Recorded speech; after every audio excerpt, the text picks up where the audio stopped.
প্রত্যেক দিনের জীবনে আমরা সবাই কোনো না কোনোভাবে সোশ্যাল মিডিয়া দিয়ে ঘেরা। টিভি অন করলে, মোবাইল হাতে নিলে আমাদের সামনে কত রকমের নিউজ, কত কিছু না আসে। কিন্তু আমরা কজনই বা এই নিউজগুলোর পিছনের আসল সত্যতাটা জানার চেষ্টা করি।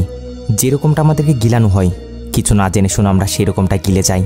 আর এর পুরোপুরি ফয়দা ওঠায় এমন একদল দুষ্টু চক্র, যারা ফেমাস হওয়ার জন্য কোন লেভেলের পর্যন্ত খারাপ হতে পারে আপনার, আমার, সাধারণ জনগণ, আমাদের সবার কল্পনার বাইরে। আজকে আপনাদের জন্য এমন একটা মুভি নিয়ে এসেছি যেটা শুরু থেকে শেষ পর্যন্ত হুঁশ উড়িয়ে রেখে দিবে। বলছি বর্তমান সময়ের সাথে তাল মিলানো ক্রাইম থ্রিলার মুভি রাশ এর কথা।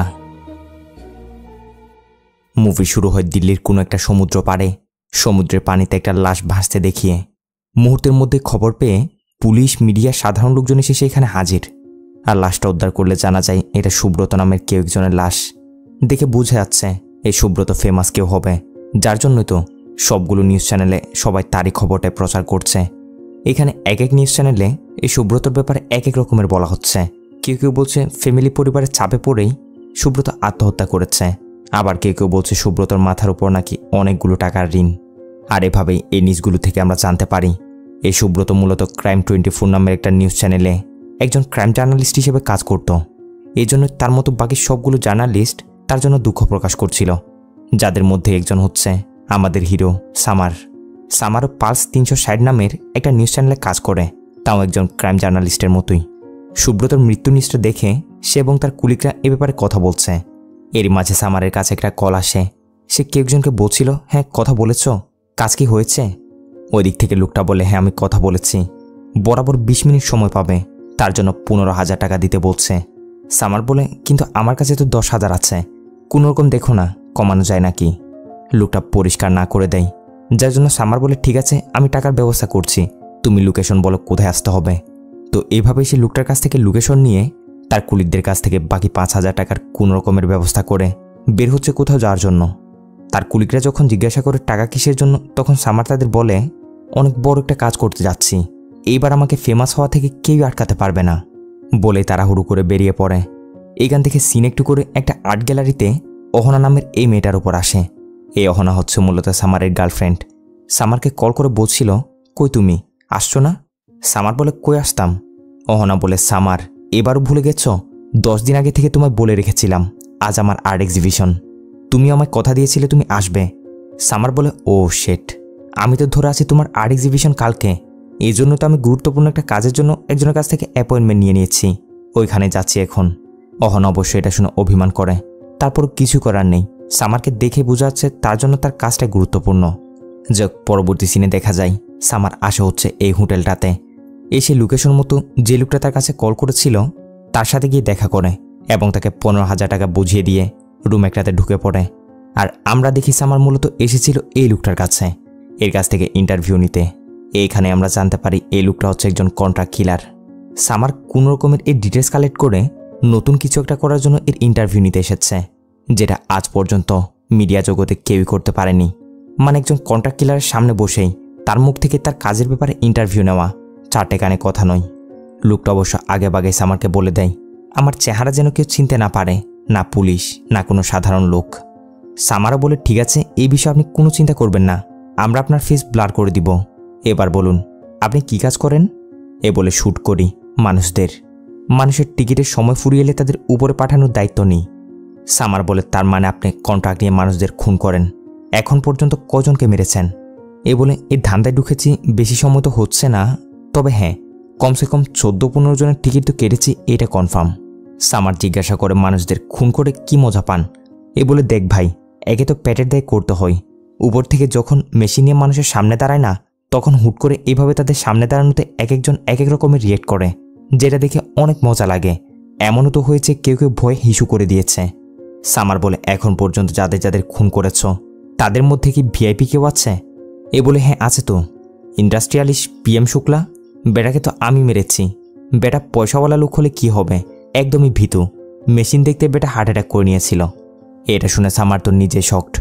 জিজ্ঞাসা করতে চাই কে কন্ট্রাক্ট দিয়েছিল মারার জন্য, বাট সামারকে মেশিন ধরে ভয় দেখাই, বলে ইন্টারভিউ নিতে এসেছ, চুপচাপ ইন্টারভিউ নাও, পুলিশের মতো জিজ্ঞাসাবাদ করতে যাবে তো শেষ করে দিব। সামার বলে, অন্তত তোমার নাম কি সেটা তো বলো। এ বলে, না না এটা তো মোটেও বলা যাবে না, ধরে নাও আমি মানুষের ছায়া, যেখানে যাবে তারা কখনো তাদের পিছনে কখনো তাদের সামনে। তো এইভাবে সামার এই লোকটার কাছ থেকে ইন্টারভিউ নেই।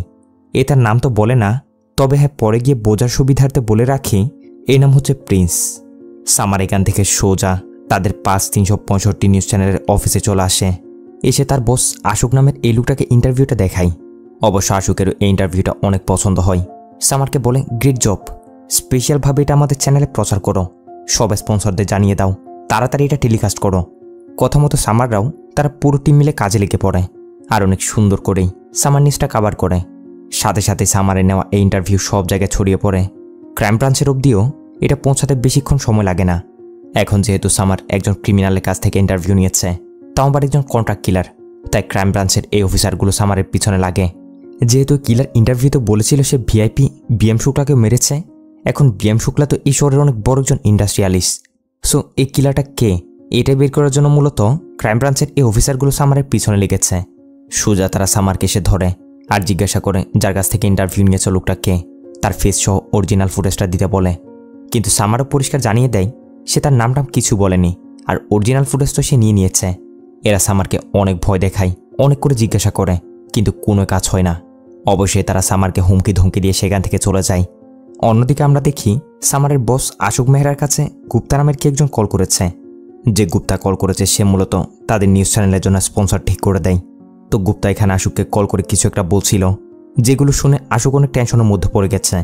তাড়াতাড়ি সে গুপ্তার কলটা রেখে আর্জেন্টলি সামারকে ডেকে পাঠায়। সামার যখন এসে তার সাথে দেখা করে তখন আশুক তাকে বলে, তুমি তো জানোই সামার, একটা নিউজ চ্যানেল চালানো অতটা সহজ না যেমনটা সাধারণ লোকজন মনে করে।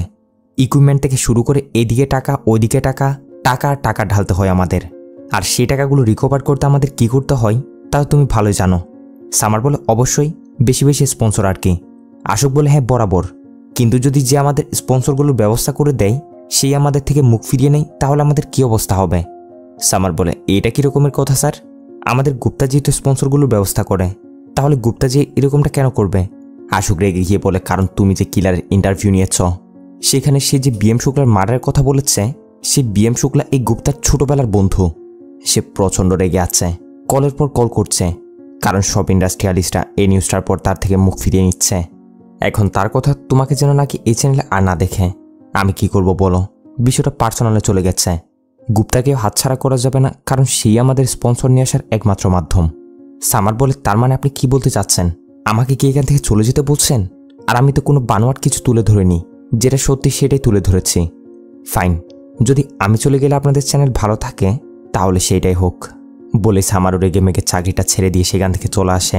আর তার চলে আসতেই আশু একটা নিউজ করে সবাইকে এটা বলে দেয় সামার যে কিলারের নিউজটা করেছিল ওইটা নাকি সে ফেমাস হওয়ার জন্য মিথ্যা একটা নিউজ বানিয়েছিল, কাউকে সেটাতে বিশ্বাস করতে না করে। এরকম একটা কাজ করে তারা সামারকে তাদের চ্যানেল থেকে বের করে দিয়েছে। এইদিকে আমরা সামারকে দেখি যে কিনা একটা বাড়ি গিয়ে লাল পানি টানছিল, আর তার খোঁজ করতে করতে সেখানে তার গার্লফ্রেন্ড অহনা এসে হাজির। অহনা সামারকে এইসবের ব্যাপারে জিজ্ঞাসা করছে যে চাকরি কি হয়েছে না হয়েছে ওইগুলো। সামার তার সাথে এইসব নিয়ে কথাবার্তা বলছিল কি, তখনই তার মোবাইলে আননোন নাম্বার থেকে একটা কল আসে। কলটা রিসিভ করতেই ওই দিক থেকে একটা মেয়ে সামারকে তার পরিচয় দিয়ে বলে তার নাম হচ্ছে লিজা কাপুর, অনেক বড় একটা মিডিয়া কোম্পানির হেড অফ প্রেসিডেন্ট। সামার, আপনার কাজের ধরন আমার অনেক পছন্দ, অনেক দিন ধরে আপনাকে ফলো করছি। আমি জানতে পারলাম আপনি এতদিন যে চ্যানেলে কাজ করতেন ওইখান থেকে আপনাকে বের করে দিয়েছে। সামার বলে, ভুল ধারণা, আমি নিজে রিজাইন করে দিয়েছি। লিজা নামের মেয়েটা বলে, আমিও মনে মনে সেটাই ধরেছি, আপনার মতো এত হুনহার একজন ক্রাইম রিপোর্টার তাকে আবার চ্যানেল থেকে বের করে দিবে এটা কোনোভাবে সম্ভব না। যাক, মেন কথায় আসি, আপনার জন্য আমাদের চ্যানেলে অনেক বড় একটা অফার আছে। এই মুহূর্তে আপনি কোন জায়গায় আছেন আমাকে লোকেশন শেয়ার করুন, আমি নিজে এসে আপনার সাথে দেখা করছি, আর কফি খেতে খেতে বাকি কথা বলা যাবে। সামার বলে, রাতে 2টা বাজে এখন, কাল দেখা করলে হয় না? লিজা বলে, কালকে আমি গুরুত্বপূর্ণ একটা কাজে বাইরে যাচ্ছি, তাই এখনই দেখা করা জরুরি। এখন অফারটাও ছিল বেশ বড়সড় মাপের, তাই সামার এই লিজা নামের মেয়েটার সাথে দেখা করতে রাজি হয়ে যায়। ওই মুহূর্তে তারা ক্রাউন প্লাজা নামের একটা হোটেলে এসে দেখা করে। এটাই হচ্ছে সেই লিজা যার সাথে সামারের মোবাইলে কথা হয়েছিল। লিজা আসা মাত্রই সামারের তারিফ করতে শুরু করে দেয়, বলে, বিশ্বাস করবেন কিনা যায় না, আমি আপনার অনেক বড় একজন ভক্ত। আপনার স্টোরি টেলিং, নিউজ প্রেজেন্টেশন, আপনার সব কিছু আমি ফলো করে আসছি। সামার জিজ্ঞাসা করে যে আপনাদের চ্যানেলের নামটা কি? লিজা বলে, ক্রাইম 24। এই চ্যানেলের নাম শুনতেই সামার একটু মন খারাপ করে লিজা বলে, আমি জানি কিছুদিন আগে আমাদের চ্যানেলে সুব্রতর সাথে যেটা হয়েছে ওটার জন্য আপনি মন খারাপ করেছেন। অর্থাৎ মুভি শুরুতে পানিতে যে সুব্রতর লাশ পাওয়া গেছিল তার ব্যাপারে বলছে। সুব্রত আমাদের চ্যানেলের চিফ এডিটর ছিল। বেচারা অনেক সাকসেসফুল একটা জীবনযাপন করছিল, কিন্তু হঠাৎই ওয়াইফের সাথে ডিভোর্স হওয়ার পর থেকেই অনেক ডিপ্রেশনের মধ্যে চলে যায়। সারাক্ষণ পেরেশান থাকতো। এইসবের কারণে ভুল রাস্তা বেছে নেয়, মানে নিজে নিজে আত্মহত্যা করে নিয়েছে। আমাদের বস রজর খান্নার অনেক পছন্দের একজন রিপোর্টার ছিল সুব্রত। যেহেতু তার মৃত্যু হয়ে গেছে, তাই আমাদের বস রজর তার জায়গাটার জন্য তার মতোই আরেকজনকে খুঁজছে। আরেক তালাশ করতে গিয়েই সাডেনলি আমার চোখে পড়ে যান আপনি। আর অবশ্যই এই জায়গার জন্য আপনি আমার বেস্ট চয়েস। এখন বস রজর খান্নার নাম শুনে সামার বলে ওঠে, রজর খান্না? কোনো ওই রজর খান্নার কথাই বলছেন না তো, যার নামে কিছুদিন আগে একটা গুজব বেরিয়েছিল যে রাশিয়ান মাফিয়াদের সাথে ইন্ডাস্ট্রিয়ালিস্ট রজর খান্নার হাত রয়েছে? লিসা বলে, হ্যাঁ, লোক তো সেই, কিন্তু তার নামে যেটা ছড়িয়েছে সেটা পুরোপুরি ভিত্তিহীন একটা গুজব। আমাদের বস রজর এত বড় একটা চ্যানেলের মালিকের পাশাপাশি অনেক বড় একজন বিজনেসম্যানও, তাই তার শত্রু রয়েছে অনেক। তারা এই গুজবটা ছড়িয়েছে। লিসা সামারকে এইসবই বলছে আর কি, কিন্তু সামারের কিছুতে এটা বিশ্বাস হচ্ছে না। প্রথম দেখাতেই আর প্রথম চান্সে কেউ এত বড় একটা সুযোগ জীবনও তো দেবে না, তাও আবার পুরো চ্যানেলের দায়িত্ব চিফ এডিটরের। তবে লিসা তাকে অনেক করে বোঝাচ্ছে যে সামার, আপনি যে লাইনে নিউজ করেন সবসময় দেখেছি সত্যটাই, একদম রিয়েল নিউজটা সবার সামনে তুলে ধরেন। আমাদের বস রজারের এটা অনেক পছন্দ, ক্রাইম রিলেটেড এইসব রিয়েল নিউজগুলো তুলে ধরা। আমরা শুধু আপনাকে একটা জবই অফার করছি না, আমরা আপনাকে এই প্রফেশনের পুরোপুরি আজাদি দিয়ে দিচ্ছি। সামার বলে, শুরুর দিকে তো সবাই এটাই বলে, কিন্তু যখন আসল কাজে নামা হয় তখন এদিকের প্রেশার ওইদিকের প্রেশার, সব কিছু চাপে পড়ে শেষমেশ সত্যটাই মুখের ভিতরে চেপে ধরে রাখতে হয়। এটা শুনে লিজা পুরোপুরি সামারকে গ্যারেন্টি দেয় যে এরকম কিছু হবে না। কিন্তু তারপরও কেন যায় না সামার এত তাড়াতাড়ি এই অফারটা নিতে পারছে না। লিসাকে বলে এটা নিয়ে ভাবার জন্য তার কিছু সময়ের প্রয়োজন। লিসাও বলে, জাস্ট আজকের রাত, কারণ কালকে আমি কুয়ালালামপুর চলে যাচ্ছি। যে লিসার সাথে এসব কথাবার্তা বলে সামার সোজা সেখান থেকে বাসায় চলে আসে। আর বাসায় এসে অহনাকে নিয়ে বসে পড়ে চ্যানেল 24-এর মালিক ও রজর খান্নার ব্যাপারে ডিটেলস কালেক্ট করতে। যে লোকটা কীরকম, আদৌ কি তার ব্যাপারে যে গুজবটা ছড়ানো হয়েছিল সেটা সত্য নাকি না। অনেকক্ষণ ধরে এই রজরের ব্যাপারে ঘাটাঘাটি করার পর সামারের ব্যাপারে তেমন খারাপ কিছু পায় না, যার জন্য সে এখন চাচ্ছে তাদের চ্যানেলের অফারটা অ্যাকসেপ্ট করতে। অবশ্য অহনায়ের জন্য সামারকে অনেক বোঝায়। সারা রাত ধরে এই বিষয়ে চিন্তা ভাবনা করার পর অবশ্যই সকাল হতে হতে সামার তাড়াতাড়ি মোবাইল নিয়ে লিসাকে কল লাগায়, বলে সে তার অফারটাতে রাজি। লিসা বলে, ঠিক আছে, তাইলে পাসপোর্ট নিয়ে চলে আসো, এক্ষুনি আমাদের মালয়েশিয়ায় কুয়ালালামপুরের জন্য রওনা দিতে হবে। আমাদের বস রজর বর্তমানে ওইখানেই। বলতে না বলতেই দুজন মালয়েশিয়া গিয়ে পৌঁছে। সামার লিসাকে জিজ্ঞাসা করে, রজর এইখানে কি করছে? এটা বলতে সিন কাট হয়ে চলে আসে রজর নামের ওই ব্যক্তিটার উপর। আমরা দেখি রজর এখানে আসলে কার রেসিংয়ের জন্য এসেছিল, মানে কেদার এসে নিউজ চ্যানেলের মালিক, তারপর বিজনেসম্যান, একজন কার রেসার, সব কিছুই। তো লিসাও সামারকে নিয়ে বরাবর ওইখানে গিয়ে পৌঁছে যেখানে কার রেসিংটা চলছিল। সুযোগ দেখে সে রজরকে ডাক দিয়ে সামারের সাথে পরিচয় করিয়ে দেয়। রজরও সামারকে ডাক দিয়ে বলে, আসো আসো, গাড়িতে আসো। সামার অবশ্য যেতে চাইছে না, কারণ সে সব কার রেসিং এগুলো ভয় পায়। তারপর রজর এক প্রকার জোরাজোরি করে তাকে গাড়িতে তোলে। আর এভাবেই রেসিংয়ের পাশাপাশি একজন একজনের সাথে পরিচয় হতে শুরু করে। দুজনেই একজন একজনকে তাদের পরিচয় দেয়। রজরও সামারকে কাজের ব্যাপারে বলছে আজকালকার পাবলিক যারা আছে না, তারা সবসময় সাধারণ নিউজের চেয়ে ক্রাইম রিলেটেড নিউজগুলো দেখতে বেশি পছন্দ করে। আর এই সূত্র ধরে আমি আমার চ্যানেলকে এগিয়ে নিয়ে যাচ্ছি। যেমনটা চ্যানেলের নাম ক্রাইম 24, তেমনই ঠিক আমাদের চ্যানেলে ক্রাইম রিলেটেড নিউজগুলোই, তাও আবার তাজা তাজা নিউজগুলি দেখানো হয়। দেশের মধ্যে 80%-এরও বেশি লোক এইসব নিউজগুলো পছন্দ করে। তাই আমি চাই তারা তাদের পছন্দের নিউজ দেখবে তো ঠিকই, কিন্তু তা শুধুমাত্র আমাদের চ্যানেলেই। তোমাকে বেশি কিছু করতে হবে না, তুমি জাস্ট আমাদের লোক যে নিউজগুলো এনে দিবে সেগুলোতে মাসালা লাগিয়ে পাবলিকের সামনে তুলে ধরবে। কি পারবে তো? সামার বলে, ঠিক আছে, আমি পুরোপুরি চেষ্টা করব। রজর বলে, শুধু চেষ্টাই নয়, আমাদের চ্যানেলকে নাম্বার 1 পজিশনে নিয়ে আসার জন্যই আমার এত সব কিছু। তো এসব নিয়ে আর কি দুজনের মধ্যে কথাবার্তা হয়। সাথে তার আজকের দিনটা এখানে জমিয়ে পার্টি শার্টি করে। সামারেরও কাজের ব্যাপারে সব কিছু কনফার্ম হয়ে যায়, মানে তার স্যালারি থেকে শুরু করে ডিউটি, এসব কিছু আর কি। গাড়ি থেকে শুরু করে ফ্ল্যাট বাড়ি সব কিছু কোম্পানির তরফ থেকে দেওয়া হবে। অবশ্যই সবের মাঝে লিসাকে দেখা যায়, যে কিনা সামারের সাথে ফ্লার্ট করছে, তার কাছে আসার চেষ্টা করছে। কিন্তু সামার পরিষ্কার জানিয়ে দেয় যে সে অলরেডি অহনাকে অনেক ভালোবাসে, তার সাথে এসব করে লাভ নেই। যাক, এইভাবে আজকের দিনটা এখানে কাটানোর পর পরের দিন ফিরে এসে সামার অহনাকে সব কিছু জানায়। অহনাও বিশ্বাস করতে পারছে না যে এত তাড়াতাড়ি সামারকে এত কিছু দিয়ে দিয়েছে। যেগুলো মানুষ বছরের পর বছর কাজ করার পরও হাসিল করা কষ্ট হয়ে যায়। সামারও গৌরব করে বলে, ট্যালেন্ট দেখে সব কিছু হয়। এবার দেখে যাও, আমার এতদিনের অপূর্ণ ইচ্ছেগুলো সব কিছু ধীরে ধীরে পূর্ণ হবে। ফেমাস হওয়া থেকে এবার আমাকে কেউ আটকাতে পারবে না। সাথে খুব শীঘ্রই আমাদের বিয়েটাও হয়ে যাবে। তো এত বড় একটা জব পাওয়ার খুশিতে সামার অহনাকে ঘুরতে নিয়ে যায়। তাকে নিয়ে অনেক সুন্দর একটা ট্যুর দেয়। একটা গানে গানে আমাদের তাদের সুন্দর সুন্দর কিছু মুহূর্ত দেখানো হয়। একটু স্কিপ করে পরবর্তী সিনের দিকে যাচ্ছি। সিন চলে আসে সেই ক্রাইম 24 চ্যানেলের অফিসে। আজকে সামারের এখানে প্রথম দিন। ভিতরে ঢুকতেই এত বড় একটা বিলাসবহুল অফিস দেখে সামার তো হা করে যায়। লিসা এসে সামারকে একে একে সবার সাথে পরিচয় করিয়ে দেয়। পুরো অফিস ঘুরিয়ে ঘুরিয়ে দেখায়। ততক্ষণে সামারের কেবিনটাও রেডি হয়ে যায়। সামারও তার পুরো একটা টিম বানিয়ে সবাইকে কিভাবে কিভাবে কাজ করবে সে সব কিছু বলে দেয়। কোন সময় থেকে কোন সময় কী নিউজ করবে সে সব কিছুর দায়িত্ব এখন সামারের উপরেই। এগুলো সে তার টিমকে বলছে। সাথে এটাও বলে তাদের লক্ষ্য এখন একটাই, নাম্বার 1 পজিশন। বলে সে সবাইকে কাজে লাগিয়ে দেয়। এদিকে বস রজরকে দেখা যায়, যে কিনা সামারকে তাদের স্পেশাল একটা রুম দেখাতে নিয়ে যাচ্ছে। আর এই রুমে আসতেই দেখা যায় এখানে অনেকগুলো আধুনিক যন্ত্রপাতি। এগুলো দেখে সামার রজরকে জিজ্ঞাসা করে, এত বড় সেটআপ এগুলো কিসের জন্য? রজর বলে, সামার, যে কোনো নিউজই কখন কার্যকারী আর কখন ইফেক্টিভ হয় জানো? যখন নিউজটা কোনো চ্যানেলে সবার আগে দেখানো হয়। এখন প্রশ্ন হচ্ছে, এসব নিউজগুলো আমরা সবার আগে কিভাবে পাবো? ইনফরমারের মাধ্যমে এসব নিউজগুলো সবার আগে পাওয়া সবসময় সম্ভব না। যার জন্য আমার এই সেটআপটা। যেমনটা আমরা জানি আজ টেকনোলজি কত দূরে গিয়ে গেছে। আজকাল টেকনোলজি শুধু পুলিশই ব্যবহার করছে না, চোর ডাকাত তারাও টেকনোলজির মাধ্যমে বিভিন্ন ক্রাইম করছে। আজকাল সব স্টেশনেই একটা স্পেশাল হেল্পলাইন থাকে, যেখানে সাধারণ জনগণ কোনো বিপদে পড়লে বা কোনো ঘটনা ঘটলে হেল্পলাইনে একটা না একটা কল আসবে। তো আমি কি করেছি, আমার টেলিকম ইন্ডাস্ট্রির বিশ্বস্ত কিছু লোকের মাধ্যমে এই সেটআপটা বানিয়েছি, যার মাধ্যমে যে কোনো পুলিশ স্টেশনের হেল্পলাইনে কোনো কল আসলে তাহলে কলটা সেইখানে আসার পাশাপাশি আমাদের এখানেও আসবে। কে কোন বিপদে পড়ছে, কোন জায়গায় কোন ঘটনা ঘটছে সব কিছু সবার আগে পুলিশের সাথে সাথে আমরাও জানতে পারবো। ফলে নিউজটাও সবার আগে আমাদের চ্যানেলে প্রচার হবে। সামার বলে, কল ট্যাপিং এটা তো পুরোপুরি ইলিগ্যাল। রজর বলে, এই দুনিয়াতে লিগ্যাল ইলিগ্যালের কিছুই নেই। উদাহরণ চাও? তাহলে তোমার মোবাইলটা দাও। এটা কি কোনো শোরুম থেকে নিয়েছ? সামার বলে, না তো। রজর বলে, তাহলে এটাও তো ইলিগ্যাল। দেখো, এই দুনিয়ায় সঠিক ভুল কিছু হয় না, সব কিছু আমাদের ব্রেনের খেলা। ব্রেনই সব কিছু কন্ট্রোল করে। যদি আমরা ভালো কিছু করার জন্য ইলিগ্যাল রাস্তা বেছে নিই না, তাহলে সেটা আমার মতে দোষের কিছু না। এইভাবে আর কি রজর সামারকে নয় বোঝাচ্ছে।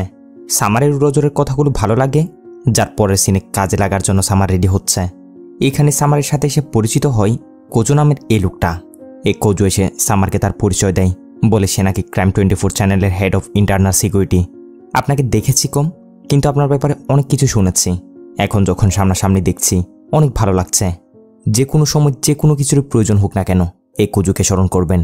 এসব বলে কোজো চলে যায়। এরপর থেকে সামারও তার কাজে লেগে পড়ে। একেবারে জমিয়ে তাজা নিউজগুলো কভার করছে। আর এই চ্যানেলের নেটওয়ার্কও ছিল এত বিশাল, শুধু তারা দিল্লি শহরের নিউজই করছে না, বরঞ্চ তারা পুরো দেশেই যে ক্রাইম নিউজগুলো হচ্ছে সে সবগুলো কভার করছে। তাও আবার দেখা যাচ্ছে ঘটনাস্থলে একদম সবার আগেই। নিউজগুলো ছিল এরকম, কোনো জায়গায় আগুন লেগেছে, তো কোনো জায়গায় ডাকাতি হয়েছে, আবার কোনো জায়গায় হয়েছে মার্ডার। একদম ঘটনাস্থলে গিয়ে এই চ্যানেলের রিপোর্টাররা সামারকে র ফুটেজগুলো দেখাচ্ছে, আর সামার সেগুলো প্রচার করছে। এভাবে একদিনের ভিতরে এই চ্যানেল থেকে এতগুলো ক্রাইম নিউজ কভার করা হয়। অন্য চ্যানেলে এগুলো প্রচার হবে তো দূরে থাক, এখনও নিউজগুলোর ব্যাপারে জেনেছে কিনা সেটাই সন্দেহ। সামারেরও কাজ হচ্ছে জাস্ট নিউজগুলো হোস্ট করা। সে জমিয়ে তার কাজ করে চলেছে। এদিকে দেখা যায় নিউজ চ্যানেলের বস রজরের কাছে একটা আইনি নোটিশ এসেছে যে তারা এইভাবে যে নিউজগুলো প্রচার করছে এটা পুরোপুরি নিয়মের বিরুদ্ধে। অনেকগুলো সেকশন, অনেকগুলো নিয়মের আন্ডারে তারা নোটিশটা পাঠিয়েছে। আর এই নোটিশে সিগনেচার করেছে মিনিস্টার বিএন দীক্ষিত নামের কেউ একজন। এখন রজরদের টার্গেট এই মিনিস্টার বিএন দীক্ষিতকে হাত করা। এই প্রফেশনের ডেলি এরকম হাজারো নোটিশ এসে থাকে, কিন্তু রজরা সেগুলো টাকা দিয়ে সেটেল করে নেয়। তারা আগে ভাগে এই মিনিস্টার বিএন দীক্ষিতের হিস্ট্রি বের করে নিয়েছে। লিসা বলে, তার সাথে সেটেলমেন্ট করার জন্য আমি যাব। বলে পরবর্তী সিনে একটা 5 স্টার হোটেলে টাকার একটা ব্যাগ নিয়ে লিসা সে মিনিস্টার বিএন দীক্ষিতের কাছে গিয়ে হাজির। এরই সাথে রজর ঘুষ হিসেবের মনোরঞ্জনের জন্য দুটা মেয়েকেও পাঠিয়েছে। হে মিনিস্টার বেটাও ছিল এই টাইপেরই, এ তো অনেক হ্যাপি। কিন্তু এইখানে দেখা যায় লিসা সুযোগ বুঝে কিছু ফুলের ভিতরে একটা ক্যামেরা লাগিয়ে দিয়েছিল। তার মানে এখানে যা কিছু হবে সব কিছু রেকর্ড হয়ে যাবে। আর তারা পরবর্তীতে এই মিনিস্টার বেটার মুখ বন্ধ রাখার জন্য সে ভিডিও দিয়ে তাকে ব্ল্যাকমেল করবে। যাই হোক, এদিকে সামারকে দেখা যায় অল্প সময়ের মধ্যে সে এভাবে ধীরে ধীরে ফেমাস হতে শুরু করেছে। তার নামে অনেক আর্টিকেল বের হচ্ছে। সবাই অনেক সুনামও করছে, দেখতে দেখতে অনেকগুলো বিজ্ঞাপনও চান্স পেয়ে গেছে। আর এভাবে কয়েকদিনের ভিতরেই ক্রাইম 24 চ্যানেলের টিআরপি চলে যায় একদম হাই লেভেলে। অল্প সময়ে এত বড় একটা সাকসেস পাওয়ার আনন্দে রজরা আজ রাতে একটা পার্টির আয়োজন করেছে। সামার ও অহনাকে জানিয়ে সে পার্টিতে যাচ্ছে। পার্টিতে লিসা, রজর, কুচো সবাই উপস্থিত ছিল। এখানে হালকা পাতলা লাল পানি টাল পানি টেনে নাচাগানা করে সবাই অনেক এনজয় করে। আর সারা রাত ধরে বা পার্টি শাড়ি করার পর সিন চলে যায় পরবর্তী দিন সকালে। কিছু ফটো হাতে নিয়ে অহনা সামারের কাছে সেগুলো তার দিকে ছুঁড়ে মেরে বলে, ওই লিসার সাথে তো দেখি তুমি অনেক ক্লোজ হয়ে পড়েছ, কি মনে ধরেছে তাকে? লেট নাইট পার্টি, একসাথে ঘোরাঘুরি, যা বোঝার আমি তো বুঝে নিয়েছি। ফটোগুলো কাল রাতে যে তারা পার্টি করছিল তখন সামার লিসার সাথে কথা বলার সময় কেউ দুষ্টুমি করে ওই মুহূর্তের ফটোগুলো তুলে উল্টাপাল্টা টাইটেল লাগিয়ে সেগুলো ভাইরাল করে দিয়েছে। সামার বলে, অহনা যেরকমটা দেখা যাচ্ছে মুঠো সেরকমটা নয়। আমি তার সাথে কাজের ব্যাপারে গুরুত্বপূর্ণ কিছু কথা বলছিলাম, সে সময় লাউড মিউজিক চলার ফলে আমি তার কানে কানে সেগুলো বলছিলাম, জাস্ট এটুকুই। কিন্তু অহনা কিছুতে মানতে রাজি না। সামারকে কেউ তার থেকে সরিয়ে নিচ্ছে না তো? এইটারে ভয় পেয়ে সে সাথে সাথে লিসার সাথে কন্ট্যাক্ট করে তাকে একটা রেস্টুরেন্টে তার সাথে দেখা করতে বলে। অন্যদিকে আমরা সামারকে দেখি যে কিনা অফিস রেস্টরুম থেকে কিছু একটা নিয়ে আসার সময় এখানে একটা ভিডিও রেকর্ডের একটা ট্যাপ খুঁজে পাই। ট্যাপটার উপর কিছু পরিচিত নাম লেখা দেখে সামার সেটা সেইখানে টিভির সাথে কানেক্ট করে দেখতে শুরু করে।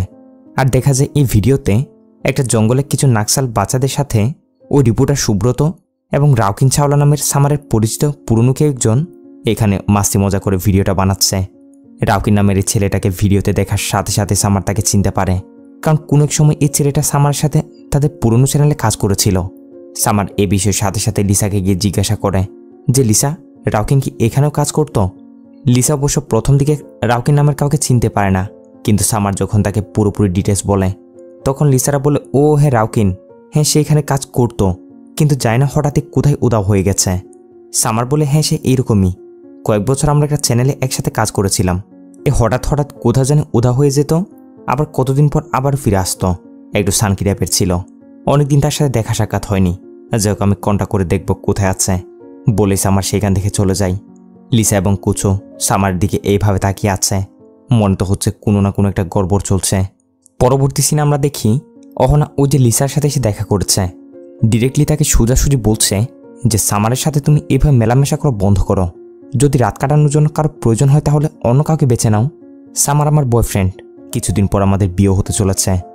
এসব শুনে লিসা অবশ্য অহনার উপর খেপে যায়, বলে আমার আশেপাশে ঘোরাঘুরি করার জন্য তোমার বয়ফ্রেন্ডকে আমি সেডিউস করছি না, অন্যের উপর আঙ্গুল না তুলে তুমি নিজেই তোমার বয়ফ্রেন্ডকে নিজের আঁচলের সাথে বেঁধে রাখো।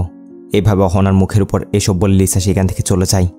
ওইদিকে আমরা সামারকে দেখি যে কিনা রাউকিন নামের ওই ছেলেটার সাথে যোগাযোগ করার চেষ্টা করছে।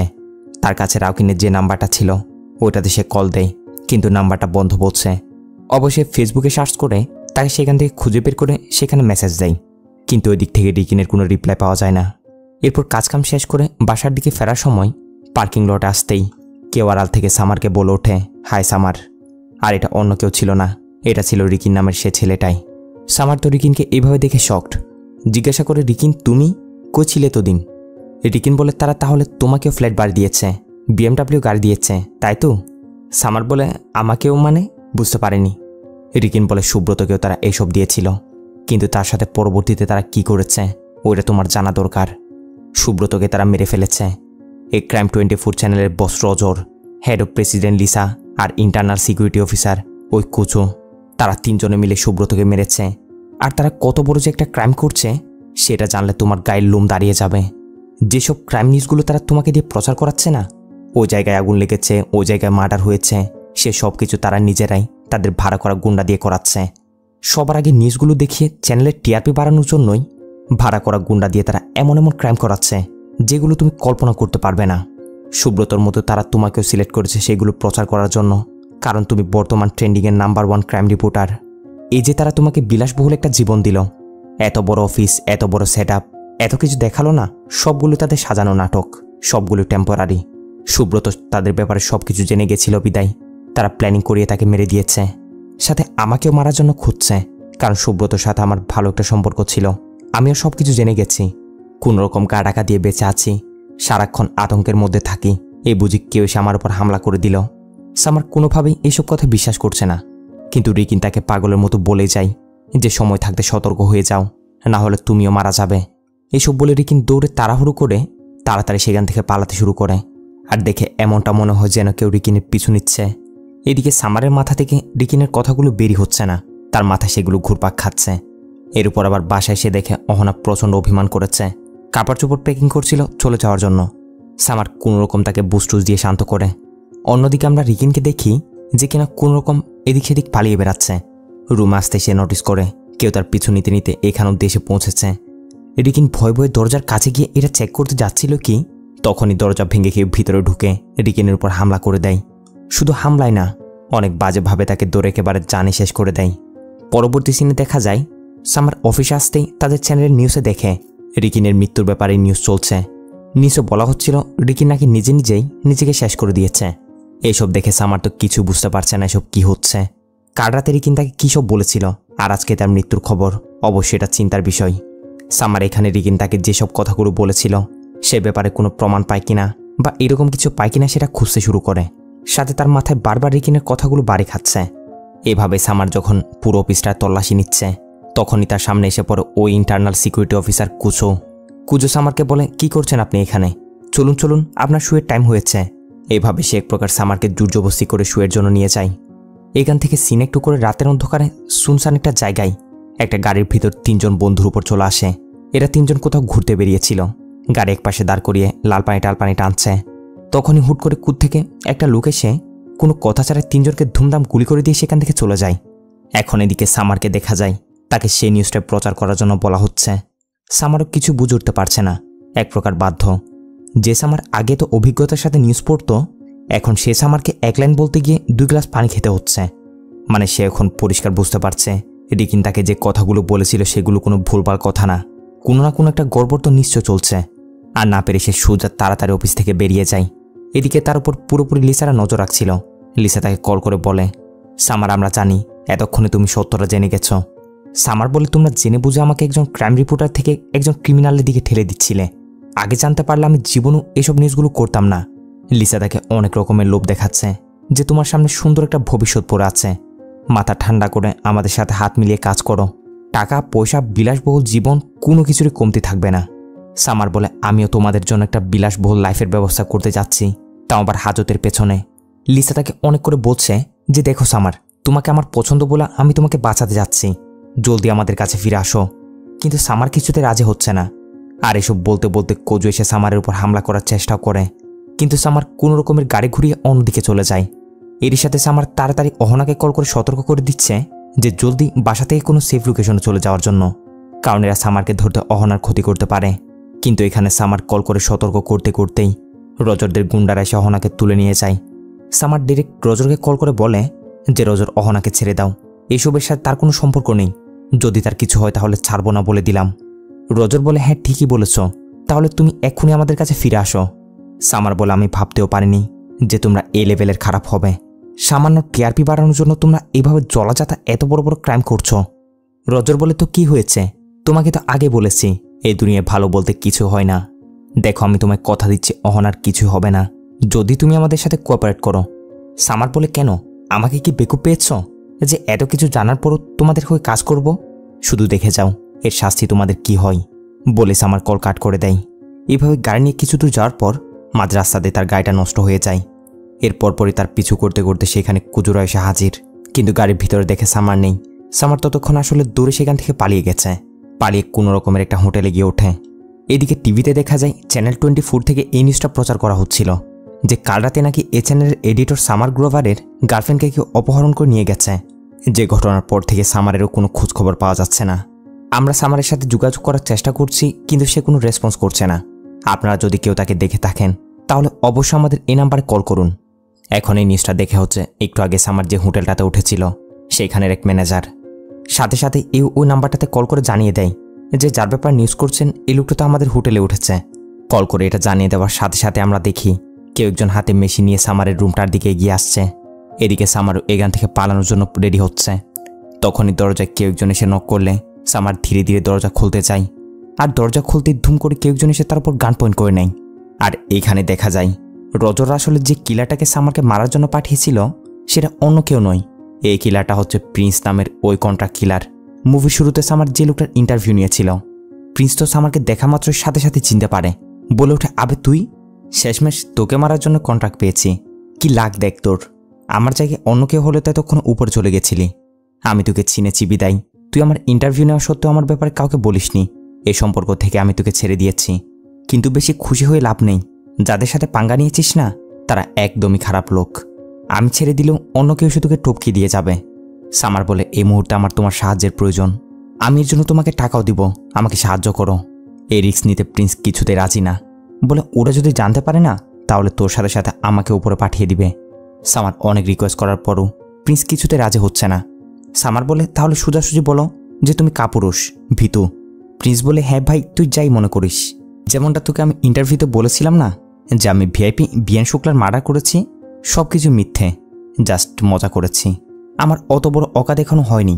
এই তো জাস্ট ছোটোখাটো কন্ট্রাক্ট নিই। সামার বলে, মজা নিয়েছ তাই তো?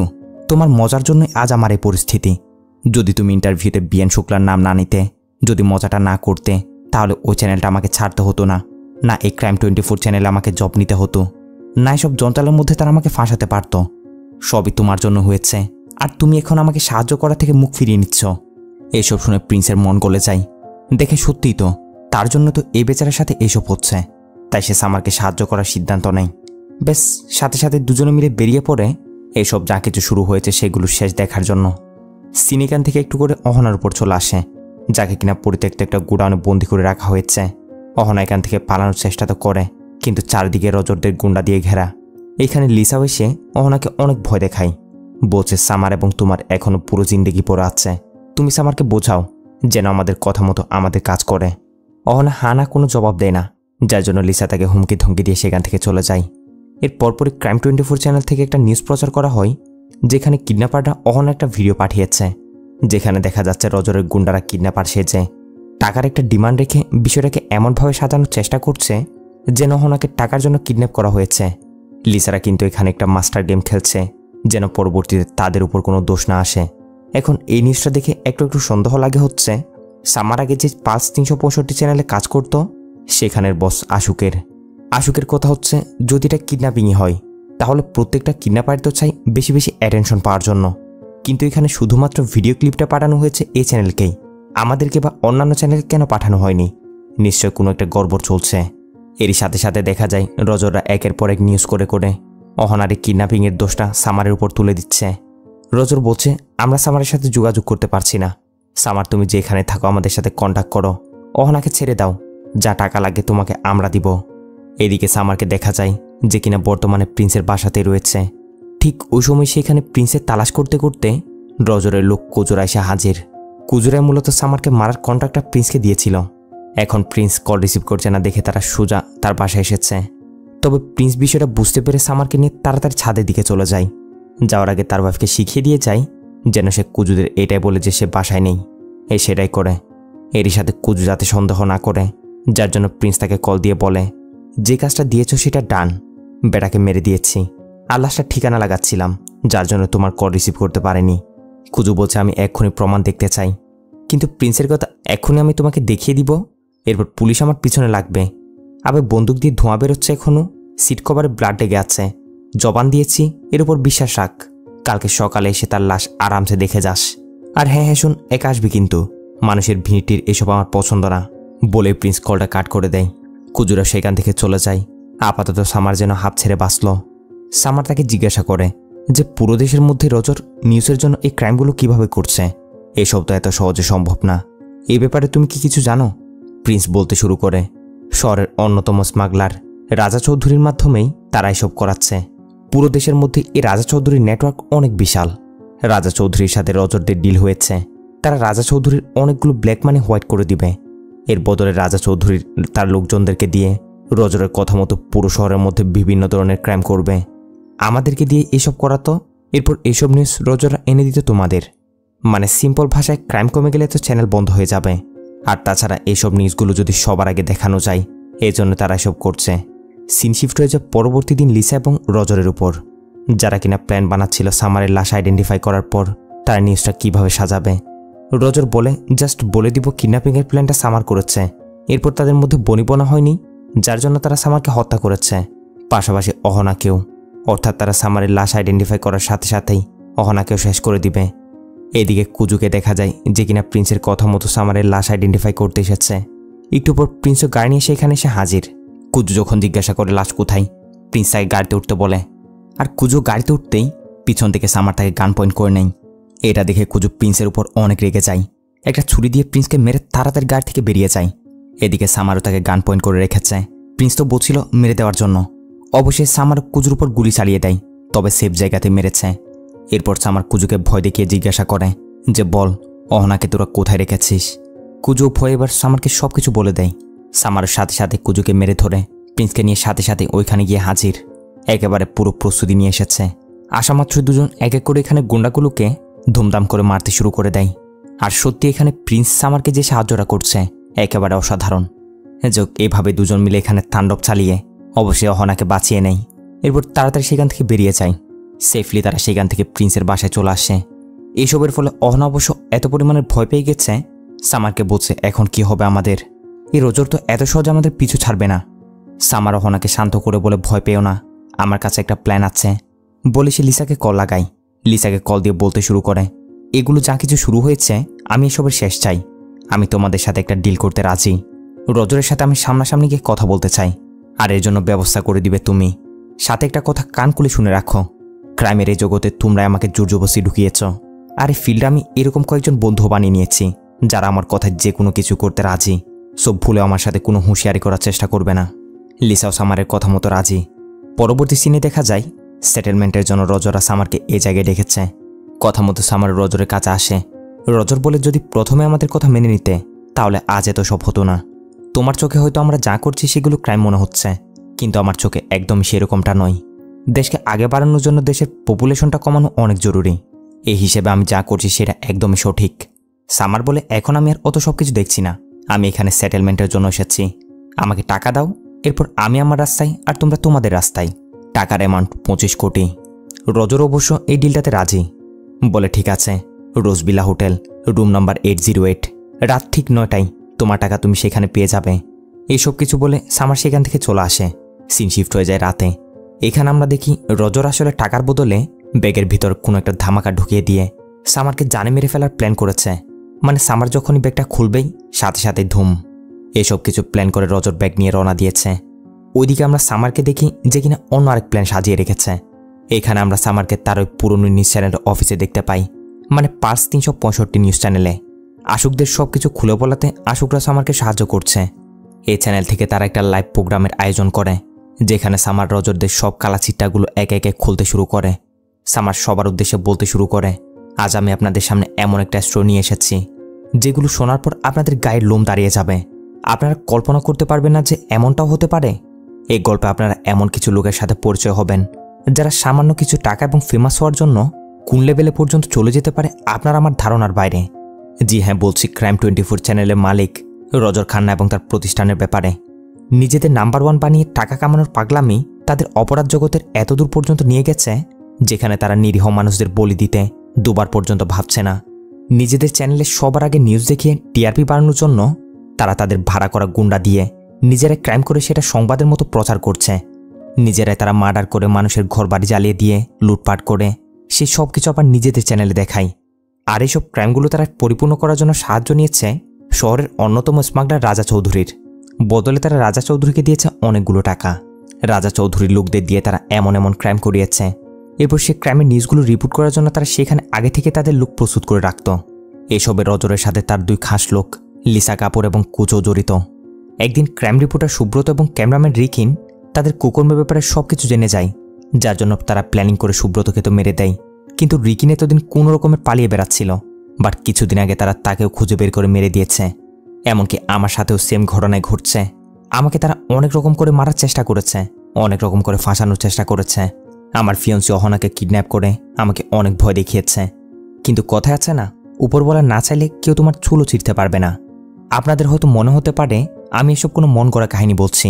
জি না, অলরেডি সব কিছু ডিটেলস প্রমাণ সহ ক্রাইম ব্রাঞ্চের হাতে পৌঁছে দিয়েছি। আর এই ভিডিও ক্লিপটা দেখলে আপনাদের সব ক্লিয়ার হয়ে যাবে। বলে আমার লাইভে একটা ভিডিও ক্লিপ দেখাই। যে ভিডিওটা হচ্ছে সে যে রজরের সাথে সেটেলমেন্ট করতে গিয়েছিল না, আসলে সে সেটেলমেন্টের নাম করে একটা হিডেন ক্যামেরা লাগিয়ে সব কিছু ভিডিও করে নিয়েছিল। চালাকি করে সে তখন রজরের মুখ দিয়েই সবকিছু বের করে নিয়েছিল, যেগুলো ভিডিও হয়ে যায় আর এখন সবকিছু সবার সামনে চলে আসে। এইভাবে সামার রজর, লিসা এসবের সাথে যারা যারা জড়িত তাদের সবার মুখোশ খুলে দিয়েছে। এখন লিসা এবং রজর পুরোপুরি ফেঁসে গেছে। সামার তাদের বাঁচার আর কোনো রাস্তা রাখেনি। লিসা তো ক্রাইম ব্রাঞ্চের হাতে ধরা পড়ার চেয়ে নিজেকে শেষ করে দেওয়াটা বেটার মনে করে। একসাথে ড্রিঙ্কে অনেকগুলো ট্যাবলেট মিশিয়ে সে নিজেকে শেষ করে দেয়। এরপর পরে ক্রাইম ব্রাঞ্চের লোক এসে রজরকে গ্রেপ্তার করে নিয়েছে।